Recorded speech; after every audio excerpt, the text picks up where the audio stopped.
Ladies and gentlemen, we are back with another riveting episode of From Broke to Woke with Brittany Faith Turner and Jeremy Alexander Newsom. So in previous episodes, we've been talking about some of the hardest aspects of my life and when I go from hero to zero again. Now it's time for Brittany to share a story that she's never shared before, ever, in public. So if you're going to watch it, keep watching or keep listening.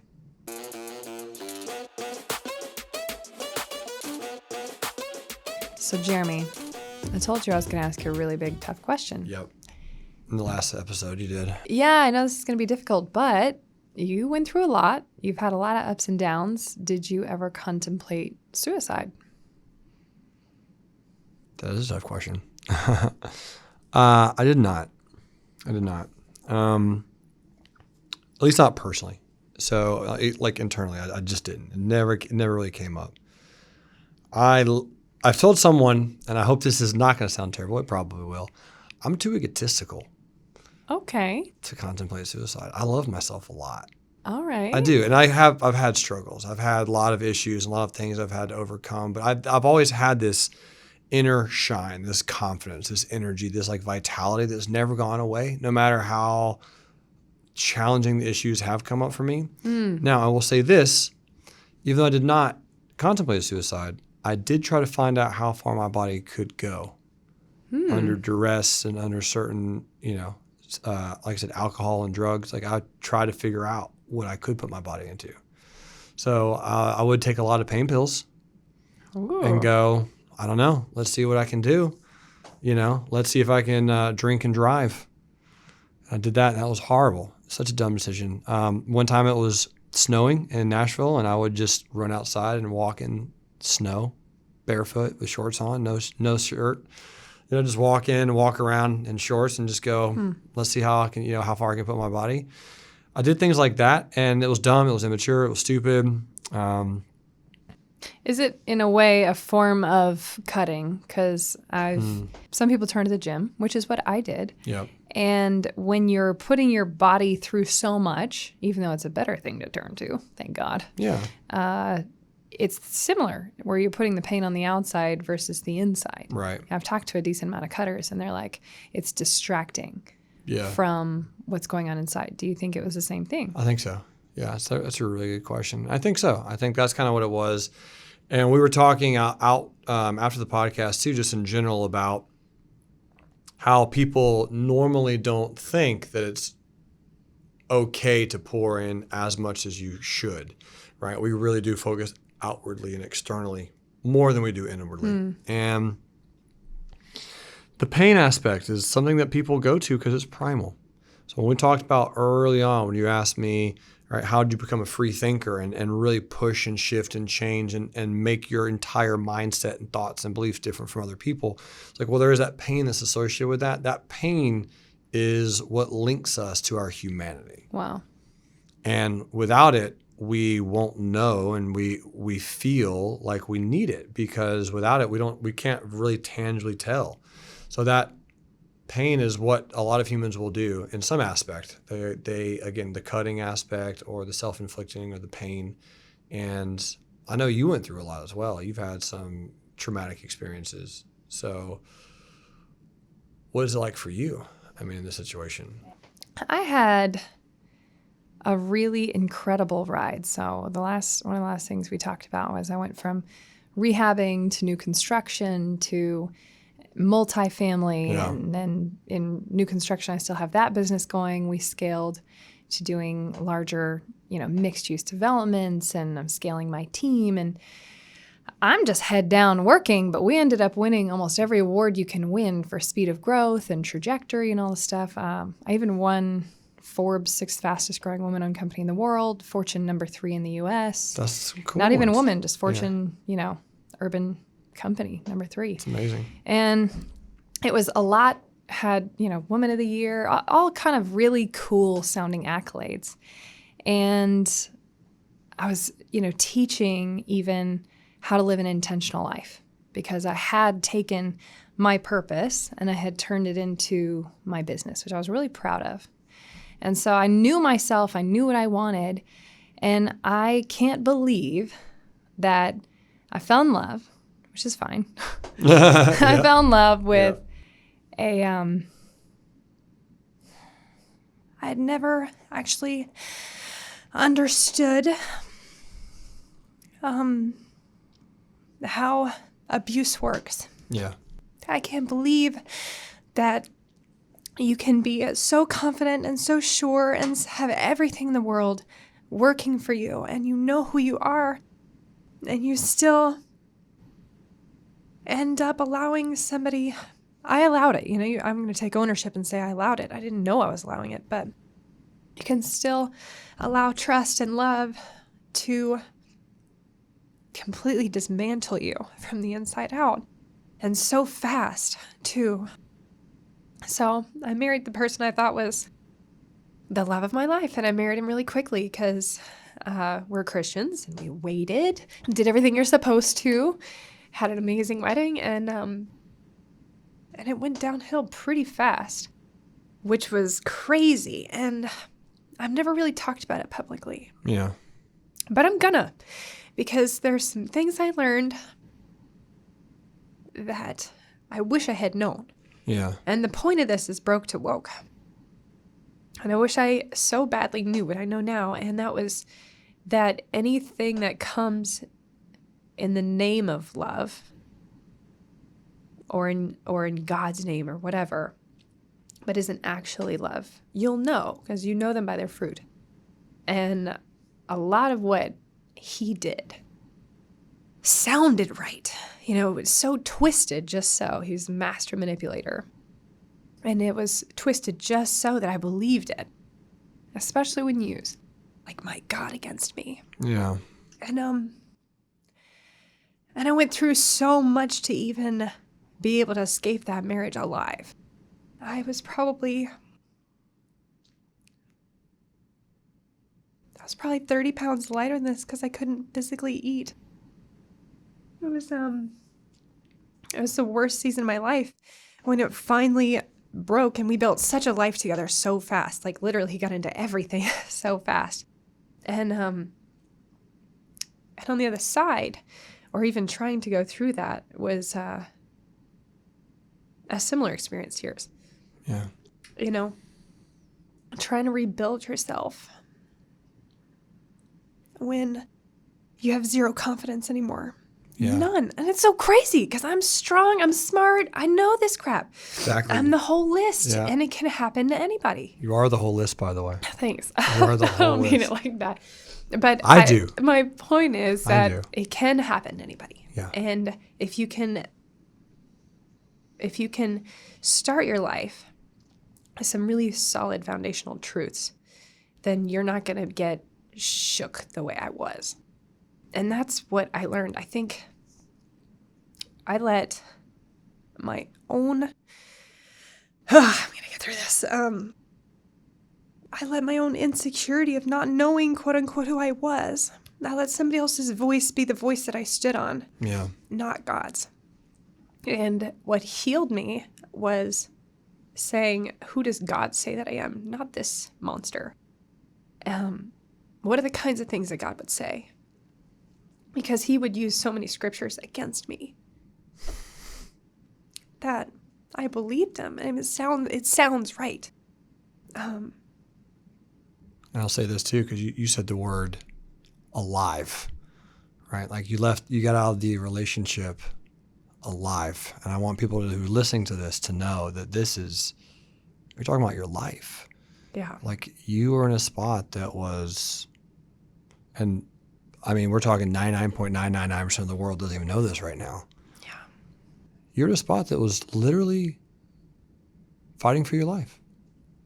Like, literally. Yeah. doing that. We were talking earlier about why I had my pink gun taken away from me at the airport. It sounds like a really funny story, but I was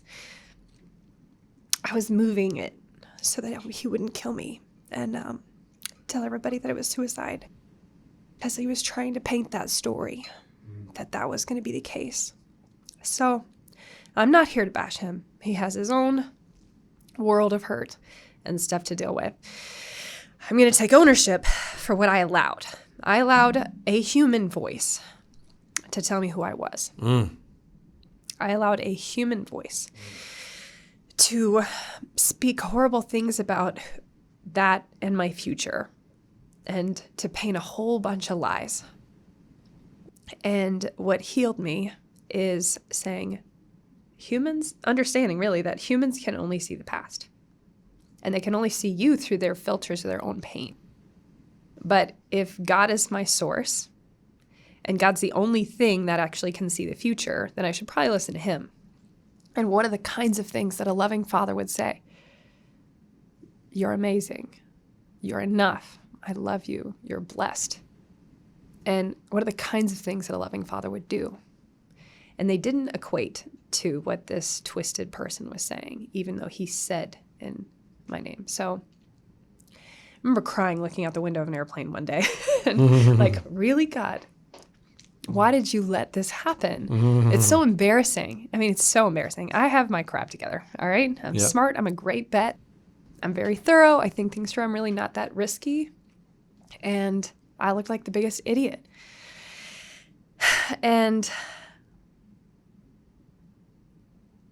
I felt like he was just saying that I'll at least be able to use this story, because you hear that scripture when people use God's name in vain. This is how they do it. This is how they do it. This is what God thinks about, and it's twisted. Yeah, so And you were twisted. talking earlier about how God is love. And so when it's not in true, real love, and you will know them by their fruits, then it's really not God.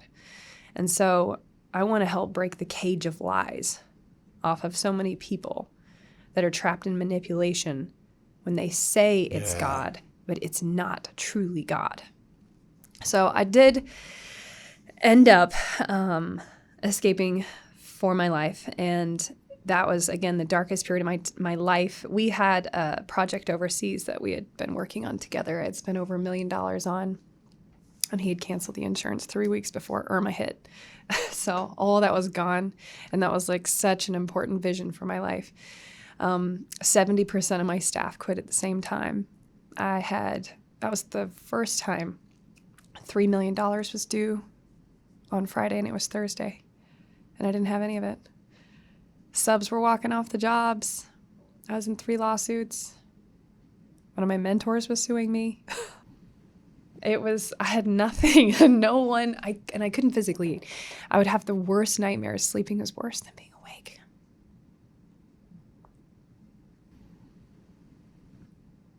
And I'm not crying because I'm sad. It's like... These are tears of accomplishment, by the way. I hope you know that. I had a lot of bitterness in my heart. I had a lot because there's so much more that I'm not even sharing. It was so messed up. But one day I was reading a book, and it was Billy Alsbrook's book, Blessed and Unstoppable, first chapter. Love Billy. Big fan of Billy. First chapter, and it talks about forgiveness. And at the end, he has an exercise. And he said, write a list of everybody who's ever hurt you and pray blessings over them. And I was like, I don't want to do that. Sorry, Billy, not doing that. Can I get a chapter 2 now? Because Yeah, not doing that. And then, but God said, all right. God talks to me really loud sometimes nothing. But this time he said, okay, write a list of everybody who has ever hurt you. And I was like, And he said, no, write down what they did. Even like the slights, not even the like massive hurts. And I was like, writing all this stuff. Even like people you love, like your sister. Still in your life, but you're just annoyed. And then God said, now write down everything you wouldn't have had I spared you from them ever entering your life.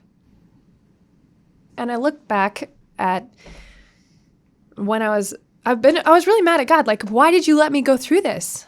Because I know you're not pro-divorce, Lord. Like, I never agreed with that before. I thought you could always work it out. I had no idea.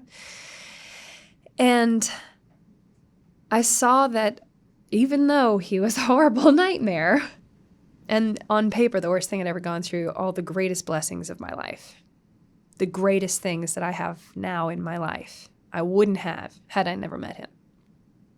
And I actually look at all the people who have hurt me the worst, the best things have come from it. And it reminds me of my other favorite quote, which is Napoleon Hill, with every obstacle carries with it a seed of equal or greater opportunity. Mm-hmm. Every single one. Yeah. So in the beginning, to cope, I drank champagne and would watch The Office. That was my go-to. Just drink champagne, hide from the world, and just cry. Yeah. And then, like I said, the nightmares were worse than being awake. And You didn't sleep much, didn't eat much. I'd wake up, I'd go throw up at least 7 times. I couldn't keep anything down. And I'd crawl to try to put some clothes on and then walk to the office and throw up in the trash can because I was just so stressed. Oh, so stressed. You know, that he had turned all the closest people to me against me. And you feel so bad. You're like, what did I do?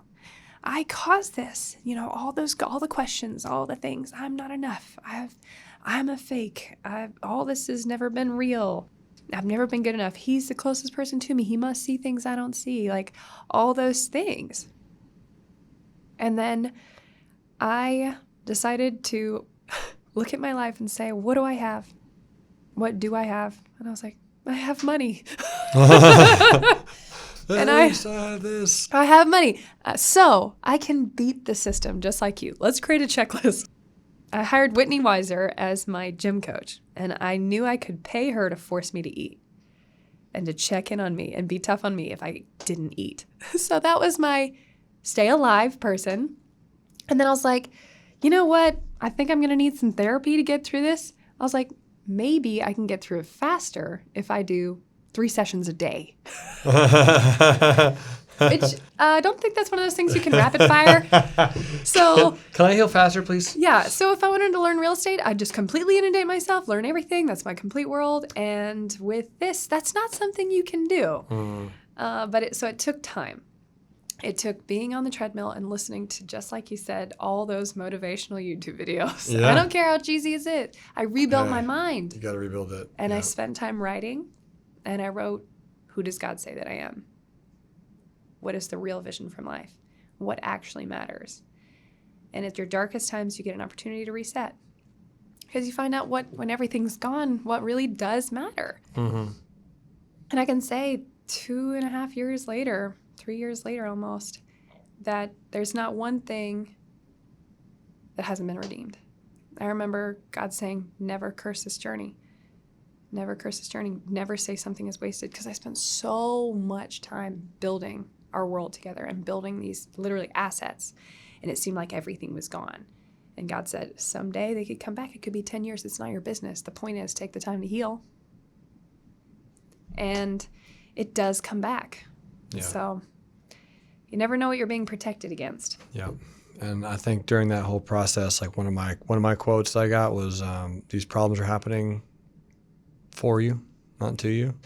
I hated it. I hate that quote so much. I love that quote so much. I just want to say thank you for sharing that, because you're powerful. Thank you. That's why I want to appreciate you sharing that, because there's going to be millions of women out there who are going through something similar. Maybe not the exact same thing, probably not the exact same thing.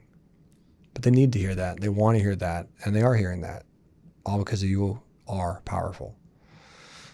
If I had a title, I remember I would love to write a book about this back in the day. I was like, I have no idea what it would be full of, because it was such a confusing, weird situation. But I remember the title would be called Divorcing Someone You Love.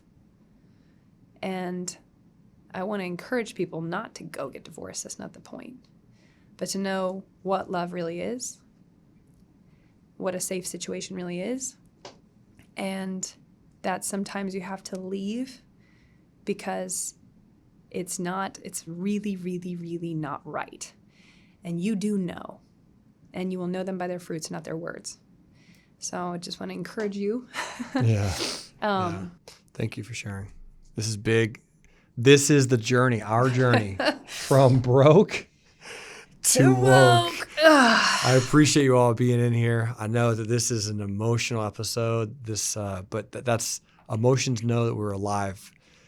They help us center. They help us focus. They help give us this energy, because now I'm going to be so fired up for the next 4 hours. The amount of things I'm going to go get done, the amount of things you're going to get done. Thank you all for being here. Thank you for listening. The next episode, we're going to be talking and continuing our journey and really asking and diving into some specific, very detailed questions, making sure that we can answer and help you go from broke to woke. You guys rock.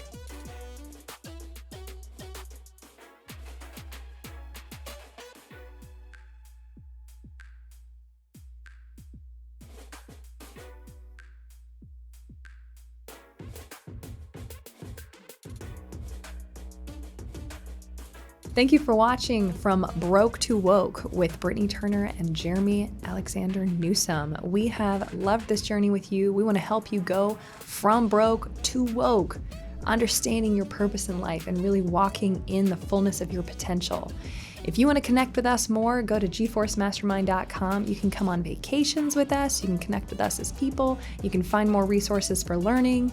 And if you want to follow us on Instagram, go to gforcemastermind. We'll see you there.